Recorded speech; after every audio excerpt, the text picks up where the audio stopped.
Good day and good afternoon guys. For today's video, big shout out nga pala kay Boss Adornado Basio ng Balitok, Calatagan, Batangas.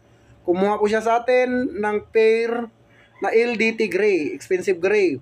Guys, itong gray na to, ito po ay one times winner at nilaban ko po ito nung January. Tapos yung panalo niya, binili ko po ng Boston Roundhead sa Escolin. So ang sugat lang po niyan guys ay pitcho lang, daples. Then sabi ni Bossing, ipili ko daw siya ng expensive gray ng LDT.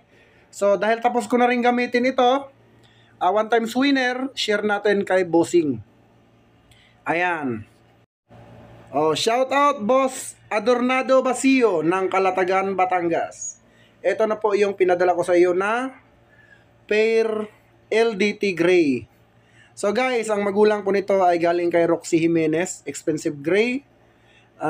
Siyempre, mahilig si Roxy sa Picom, kaya Picom po yung kinuha natin. And marami na akong napalabas, so yung authentic nito ay binenta ko din sa aking buyers sa Manila.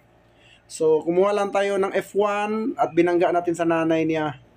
Then ayan na po yung mga anak guys, tignan nyo naman kung gaano kagwapo. Winner na po yan guys at nakapagbigay na sa akin yan ng dalawang Escolin kasi yung panalo niya, binili ko ng Escolin ng Expo.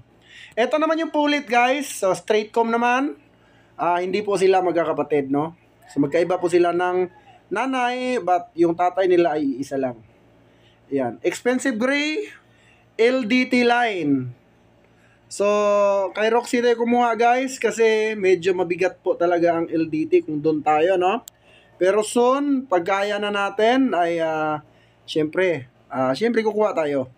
As of now, dito muna tayo sa mga sikat din naman na breeders na may lahi ng LDT. So naghanap na siya ng lalaki guys at ibibreeding na lang po yan ni Bossing, no? Ayan Bossing, good luck po sa breeding. Sana ay mapadami mo sila at malagaan mo sila ng maayos. And happy breeding mga boss. Maraming salamat. God bless you all.